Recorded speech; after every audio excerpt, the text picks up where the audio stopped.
दुसऱ्या दिवशी सकाळी तयार होऊन नकुल त्याच्या खोलीत काही काम करत बसला होता. तेवढ्यात त्याला कोणाचा तरी फोन येतो. तो फोन रिसीव्ह करून थोडा वेळ बोलून शेवटी म्हणतो, "हो हो, आम्ही नक्की येऊ," आणि फोन कट करतो. काही वेळाने विधी त्याच्यासाठी कॉफी आणते आणि तो तिला श्रुतीबद्दल विचारतो. विधी म्हणते, "त्या उठल्या आहेत, बऱ्याच वेळापासून बागेत बसल्या आहेत. मी नाश्त्यासाठी विचारलं पण तिने नकार दिला." नकुल तिला नाश्ता बनवायला सांगतो. विधी मान हलवते आणि तिथून निघून जाते. नकुल त्याचं बनवत असलेलं प्रेझेंटेशन पूर्ण करून लॅपटॉप बंद करतो आणि हॉलमध्ये येतो. विधीने टेबलावर नाश्ता ठेवला होता. नकुल एक प्लेट उचलतो आणि बागेत जातो. त्याला श्रुती झुल्यावर बसलेली दिसते म्हणून तो तिच्याजवळ जाऊन बसतो आणि प्लेट मध्यभागी ठेवतो. नकुल तिला म्हणतो, "तू नाश्ता का करत नाहीस? चल लवकर खाऊन घे, नंतर तुला मेडिसिन घ्यायचे आहेत." श्रुती म्हणते, "काल मी जे काही केले त्याबद्दल माफ कर. सध्या माझं मन नाही आहे काही खायचं. तुम्ही खाऊन घ्या." नकुल म्हणतो, "जे झालं ते विसरून जा आणि शांतपणे जेव. हे माझं घर आहे आणि तुला माझं ऐकावंच लागेल." हे ऐकून श्रुती थोडी चिडते आणि प्लेटमधून थोडं खाऊन घेते. नकुलही त्यातून खातो. त्याला श्रुतीला चिडवायला खूप आवडायचे. जेव्हा श्रुती चिडून चेहरे करत असे तेव्हा ती खूप गोंडस दिसायची. नाश्ता केल्यानंतर नकुल समोर पाहून श्रुतीला म्हणतो, "जे काही घडले त्यासाठी तू स्वतःला का दोष देत आहेस? आणि जर तू अशीच खचत राहिलीस तर एक प्रकारे तू मिस्टर पाठकला त्यांच्या उद्देशात यशस्वी होण्यास मदत करत आहेस. त्याला हेच तर हवे होते की तू रिधानपासून दूर राहावे आणि प्रत्येक क्षणी मरावे. आणि तू तेच करत आहेस. पुढे जा, कोणीही असो वा नसो, मी नेहमीच तुझ्यासोबत आहे." हे ऐकून श्रुती आश्चर्याने त्याच्याकडे पाहते आणि म्हणते, "तू खरोखरच माझ्यासोबत आहेस का? आणि तुला कोणता बदला घ्यायचा होता?" नकुल मंद हास्य करत म्हणतो, "जर ती व्यक्तीच या जगात नाही आहे तर त्यासाठी मी बदला घेऊन तरी काय करू?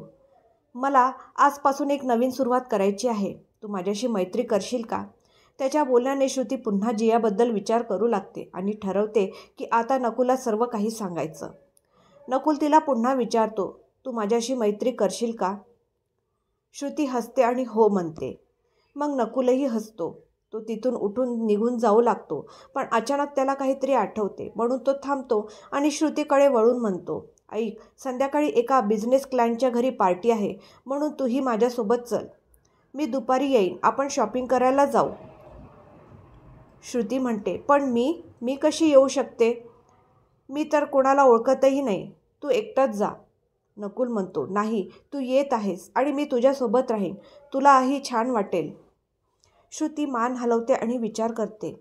अचानक हा अकडू इतका चांगला कसा काय झाला? तो असाच एकदम परफेक्ट आहे.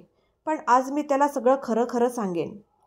श्रुती विचार करत असताना कोणाच्या तरी आवाजाने ती तिच्या विचारातून बाहेर येते. जेव्हा ती पुढे पाहते तेव्हा जॅक हसत उभा असतो आणि तिला म्हणतो, "तुम्ही मनातल्या मनात बॉसला शिव्या देत होता ना? तसे मी तुमच्यासोबत इथे बसू शकतो का?" श्रुती त्याला बसण्याचा इशारा करते आणि मग म्हणते, "मी त्याला शिव्या देत नव्हती. पण आज मला त्याची एक वेगळीच बाजू दिसली जी खूप चांगली होती. कदाचित तो वाईट नाही आहे. तो फक्त ढोंग करतो." जॅक तिच्याकडे पाहत म्हणतो, "तुम्ही बरोबर बोलताय. तो खरंच एक चांगला व्यक्ती आहे. तो तुझ्याशी असं का वागला याचं कारण मलाही माहीत नाही." श्रुती म्हणते, "कदाचित मला माहीत आहे." "असो, तुम्ही मला माझ्या नावाने हाक मारू शकता. जर नकुल तुला भावासारखे वागवतो तर तू माझ्यासाठीही भावासारखा आहेस." जॅकला आनंद होतो. "खरंच? म्हणजे आता मलाही एक लहान बहीण आहे. खूप खूप धन्यवाद. मला माझ्या कुटुंबाची नेहमीच आठवण यायची. मी लहानपणापासूनच अनाथ होतो. मी इकडे तिकडे मिळेल ते काम करून उदरनिर्वाह करायचो. मग एके दिवशी मी निशा आंटी म्हणजे नकुलची आई यांना भेटलो. त्यांना माझी हालत बघून खूप वाईट वाटले म्हणून तिने मला त्यांच्या घरी आणले आणि मला मुलासारखे प्रेम दिले. नकुलनेही नेहमीच माझ्यावर खूप प्रेम केले, अगदी भावासारखे. पण त्याच्या वडिलांना आणि बहिणीला मी इथे येणे आवडले नाही. नकुलचे वडील खूप वाईट स्वभावाचे होते. रागाच्या भरात ते आईवर हातही उचलायचे. नकुलला त्याच्या वडिलांचा खूप राग यायचा. त्यांनी नकुलची बहीण जियालाही स्वतःसारखे बनवले होते, हट्टी आणि गर्विष्ठ. पण तरीही नकुल तिच्यावर खूप प्रेम करायचा. पण जिया त्याला आपला भाऊ मानत नव्हती. तिला जे हवे असायचे ते कसेही करून मिळवून घ्यायची. काही वर्षांनी जिया तिच्या वडिलांसोबत दुसरीकडे राहायला गेली आणि या घरात फक्त निशा, आई, मी आणि नकुल उरलो. नकुलला आनंद झाला की त्याचे वडील इथून निघून गेले आहेत आणि आता कोणीही त्याच्या आईला त्रास देणार नाही. निशा आंटी खूप प्रेमळ स्वभावाच्या होत्या. तिला तिची मुलगी आणि नवरा इथून जाताना पाहणे सहन झाले नाही. ती हळूहळू आजारी पडत होती, पण त्यामुळे त्या दोघांनाही काहीच फरक पडला नाही. जिया जसजशी मोठी होत गेली तसतशी ती अधिक हट्टी आणि गर्विष्ठ होत गेली. तिने तिच्या वडिलांचा बिझनेसही ताब्यात घेतला. एक दिवस समजले की नकुलच्या वडिलांना कॅन्सर झाला आहे, जो अगदी शेवटच्या स्टेजवर होता, ज्यामुळे काही दिवसातच त्यांचे निधन झाले. नकुलने सगळं सांभाळलं, पण जियाला फारसा फरक पडला नाही. मग तिला कोणीतरी आवडू लागले, पण तो व्यक्ती कोण होता हे नकुलला समजले नाही. त्याला फक्त एवढेच कळले की जिया आता या जगात नाही. त्याने चौकशी केली. जियासोबत नक्की काय झालं होतं याचा पत्ता लागला नाही. या सगळ्यामुळे निशा आंटी अधिक आजारी पडली आणि एके दिवशी तिचेही निधन झाले. अचानक नकुलवर दुःखांचा डोंगर कोसळला. त्यावेळी आम्ही दोघेच एकमेकांचा आधार होतो. त्याला मी त्याच्या कंपनीत सामील व्हावे असे वाटत होते, पण मला त्याची सेफ्टी जास्त महत्त्वाची होती, कारण बिझनेस वर्ल्डमध्ये अनेक शत्रू आहेत. म्हणून मी ह्याची निवड केली. मग तो गप्प बसतो. श्रुती त्याच्या बोलण्याची वाट पाहते. जॅक बोलू लागतो, प्लीज श्रुती, त्याला एकटे सोडू नकोस. कदाचित आता तू त्याच्या आयुष्यात खूप महत्त्वाची झाली आहेस आणि तो स्वतःहून त्याच्या फिलिंग तुला सांगेल तर बरं होईल. फक्त तुला एकच सांगेन, त्याला कधी दुखवू नकोस. श्रुती मान हलवते. जॅक तिच्या डोक्यावरून हात फिरवतो आणि नकुलकडे जातो. नकुल त्याच्या खोलीच्या खिडकीतून त्या दोघांना एकत्र पाहून जेलस होत होता. श्रुती जॅकने तिला जे सांगितले त्यावर विचार करू लागते आणि स्वतःशीच म्हणते, याचा अर्थ जिया नकुलची बहीण होती. नकुलला सगळं सत्य सांगणे खूप गरजेचे आहे. जॅक नकुलच्या रूममध्ये जातो. नकुलला जाणवते की तो त्याच्या जवळ आलाय, पण तो श्रुतीकडे पाहत त्याला म्हणतो, आलास तुझ्या श्रुतीसोबत बोलून? नकुलच्या रिॲक्शनवर त्याला हसू येते, पण तो स्वतःवर नियंत्रण ठेवत नकुलला चिडवण्याच्या स्वरात बोलतो, हो यार, ती खूप छान आहे, खूप प्रेमळ आहे. नकुल त्याच्याकडे रागाने पाहतो तर जॅक हसायला लागतो. त्याला हसताना पाहून नकुलला आश्चर्य वाटते. जॅक हसत त्याच्याकडे येतो आणि त्याच्या खांद्यावर हात ठेवून म्हणतो, मित्रा, तुझा चेहरा बघ आरशात कसा झालाय. अरे ती माझ्या बहिणीसारखी आहे. उलटसुलट काही विचार करू नकोस. आणि आणखी एक गोष्ट, जा आणि श्रुतीला तुझ्या मनात काय आहे ते सांग, नाहीतर खूप उशीर झालेला असेल. पण आता तुला मीटिंगसाठी ऑफिसला जायचे आहे, म्हणून लवकर तयार हो. मी बाहेर वाट पाहत आहे. नकुल मान हलवतो आणि जॅक तिथून निघून जातो. खाली श्रुतीकडे पाहतो. जॅकच्या बोलण्याचा विचार करत हसायला लागतो. रेडी होऊन तो श्रुतीकडे जातो. श्रुती त्याला फॉर्मल कपड्यात बघून त्याच्याकडे पाहतच राहते. नकुल नेहमी फॉर्मल कपड्यातच राहत असे, पण तो दिसला की श्रुतीला नेहमी त्याचा राग यायचा. पण आज पहिल्यांदाच तिने त्याच्याकडे इतक्या लक्षपूर्वक पाहिले. स्वतःचा कोट ठीक करत नकुल तिला म्हणतो, मी ऑफिसला जात आहे, एक महत्त्वाची मीटिंग आहे. तू दुपारी तयार राहा. श्रुती हरवल्यासारखी त्याच्याकडे पाहत राहते. जेव्हा नकुलला काहीच उत्तर मिळत नाही तेव्हा तो श्रुतीकडे पाहतो. तिच्या खांद्यावर हात ठेवून म्हणतो, ऐकतेस ना? श्रुती गोंधळते आणि म्हणते, हो हो, मी ऐकले, तू जा. तिचे वागणे पाहून नकुलला थोडं विचित्र वाटतं. मग तो डोके हलवून तिथून निघून जातो. जॅक बाहेर त्याची वाट पाहत होता. तो पटकन गाडीत बसतो आणि गाडी पटवर्धन एम्पायरकडे निघते. पटवर्धन एम्पायर हे मुंबईतील प्रसिद्ध इमारतीपैकी एक होते, ज्याला नकुलने दिवसरात्र कठोर परिश्रम करून उभे केले होते. हजारो लोक त्याच्यासाठी काम करायचे. जॅकला मीटिंगला जाण्यात रस नव्हता, म्हणून तो नकुलच्या कॅबिनमध्ये जातो. नकुल मीटिंग रूममध्ये पोहोचताच सर्वजण उभे राहतात. तो सर्वांना गुड मॉर्निंग म्हणतो आणि त्याचे प्रेझेंटेशन सुरू करतो. तिथे बसलेले सर्वजण त्याच्या प्रेझेंटेशनने खूप आनंदी दिसत होते. प्रेझेंटेशन संपताच सर्वजण टाळ्या वाजवू लागतात. त्यांचे क्लायंट मिस्टर राजवाडे आणि त्यांचा मुलगा वियोम दोघेही त्यांच्या जागेवरून उभे राहतात आणि म्हणतात, खूप छान प्रेझेंटेशन होते. ही डील डन. चला, ॲग्रीमेंट पेपर रेडी आहेत. नकुल मान हलवतो. तिघेही बसतात आणि आपापसात बोलू लागतात. मग मिस्टर राजवाडे नकुलला म्हणतात, तुलाही आज रात्रीच्या बिझनेस पार्टीचे आमंत्रण मिळाले असेल. नकुल हो म्हणतो. वियोम म्हणतो, ही तर चांगली गोष्ट आहे. भेटूया मग आज रात्री पार्टीत. नकुल मान हलवतो. दोघेही ॲग्रीमेंट पेपरवर सही करून एकमेकांशी हँडशेक करतात. इथे जॅक नकुलच्या कॅबिनमध्ये बसून नकुलच्या लॅपटॉपवर काहीतरी करत होता. तो कधी बिझनेसमध्ये आला नाही, पण त्याला या क्षेत्रातील बरीच माहिती होती. म्हणूनच नकुलने त्याला एक फाईल वाचायला सांगितली होती. तेवढ्यात कोणीतरी दार नॉक करतं. जॅक त्यांना आत येण्यास सांगतो. एक मुलगी आत येते. जॅक लॅपटॉपकडे पाहत आपलं काम करत होता. त्याचं समोर लक्ष नसतं. जेव्हा ती मुलगी नकुलऐवजी जॅकला तिथे पाहते तेव्हा तिचा मूड ऑफ होतो. ती थोडी ॲटिट्यूडमध्ये बोलते. तुला एवढी पण समज नाही आहे. तू बॉसच्या केबिनमध्ये बसून त्याच्या लॅपटॉपमध्ये गडबड करत आहेस. जर तू नोकर आहेस तर नोकरासारखे वाग. जॅक वर पाहतो. त्याला समोर एक मुलगी उभी असलेली दिसते, जिने गरजेपेक्षा जास्त फिटिंगचे आणि लहान कपडे घातले होते. केस मोकळे सोडलेले आणि चेहऱ्यावर भरपूर मेकअप होता. जर दुसरा कोणी असता तर तो तिच्याकडे पाहत राहिला असता, पण जॅक तसा नव्हता. जॅक लगेच आपली नजर खाली करतो आणि तिच्याकडे न पाहता म्हणतो, मी कुठे आहे आणि काय करत आहे हे मला तुझ्याकडून जाणून घेण्याची गरज नाही. तू स्वतःच्या कामाकडे लक्ष दे आणि इथे का आली आहेस ते सांग. ती मुलगी टेबलावर हात ठेवते आणि त्याच्याकडे थोडी झुकून म्हणते, तसे तूही काही कमी नाहीस. खूप हँडसम आहेस आणि तू बॉससोबत राहतोस, म्हणजे जे काही त्याचे आहे ते तुझेही आहे. जॅक तिच्याकडे रागाने पाहतो. तू इथे काम करण्यासाठी येतेस की हे सर्व करण्यासाठी? जाऊन तुझे काम कर. नकुला समजलं तर तुला तो नोकरीवरून काढून टाकेल. त्या मुलीच्या चेहऱ्यावर एक तिरकट हास्य येते. अरे का काढेल? इतकी सुंदर आहे मी. कोण आहे जो मला नकार देईल? जॅक रागाने म्हणतो, गेट आऊट. पुन्हा या कॅबिनमध्ये दिसू नको.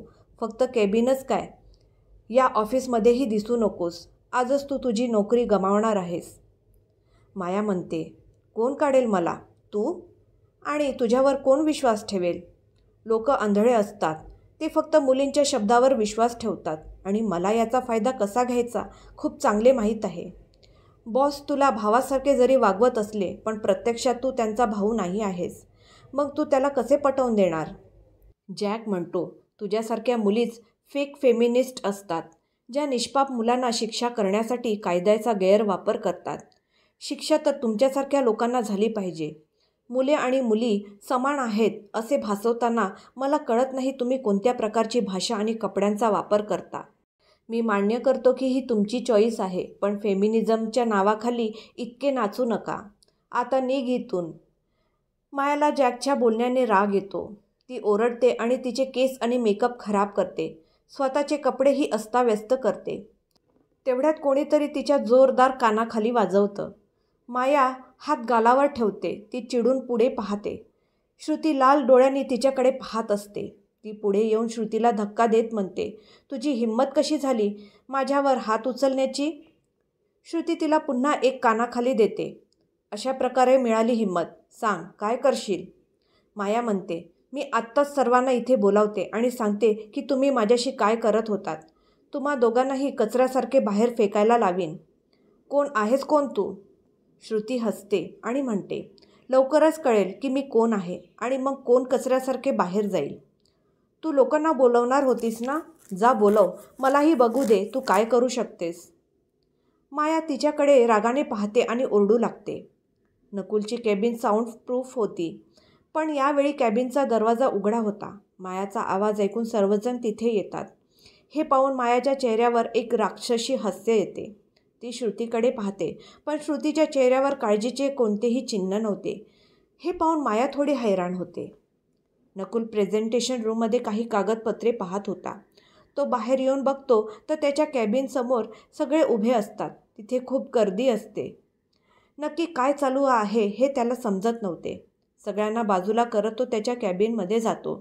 समोर श्रुतीला पाहून त्याला थोडं आश्चर्य वाटतं. मग त्याची नजर मायावर पडते. तो मोठ्या आवाजात म्हणतो, इथे काय चाललंय? माया त्याला पाहताच रडायला सुरुवात करते आणि म्हणते, पहा सर, या जॅक सरांनी माझ्यासोबत काय केले आहे आणि मला माहीत नाही की ही मुलगी कोण आहे. तिने मला कानाखाली मारली. सर प्लीज मला मदत करा. या मुलीला शिक्षा करा. ती एक मुलगी असूनही दुसऱ्या मुलीसोबत असे कसे करू शकते? ही मुलीच्या नावाला कलंक आहे. श्रुती नकुलकडे पाहत म्हणते, नकुल. तितक्यात नकुल जोरात ओरडतो, गप्प बस. श्रुती गप्प बसते आणि मायाच्या चेहऱ्यावर एक विचित्र हास्य येते. तिला वाटतं की आता नकुल या मुलीला इथून हाकलून देईल आणि मग ती बाकीच्या गोष्टी सांभाळेल. नकुल रागाने म्हणतो, माया, हेच नाव आहे ना तुझं? माया त्याच्या आवाजाने घाबरते आणि हो म्हणत मान हलवते. नकुल म्हणतो, माझ्या बायकोशी असं बोलण्याची तुझी हिंमत कशी झाली? ती या संपूर्ण एम्पायरची मालकीण आहे आणि तू तिच्याशीच असं बोलत आहेस? त्याच्या तोंडून बायको हा शब्द ऐकून सर्वजण आश्चर्याने त्याच्याकडे पाहतात. नकुल विवाहित आहे आणि त्याच्यासमोर उभी असलेली मुलगी त्याची पत्नी आहे हे जाणून मायालाही आश्चर्य वाटते. आता ती स्वतःच्या गोष्टीबद्दल विचार करू लागते. श्रुती हसत तिला म्हणते, तर मिस माया, आता तुला कळलंच असेल की मी कोण आहे. तुमचा बॉस माझा नवरा आहे आणि दुसरे म्हणजे इतकं नाटक करण्यापूर्वी तू हे बघायला पाहिजे होतं की इथे एक CCTV कॅमेरा लावला आहे आणि त्यात सगळं रेकॉर्ड झालं आहे.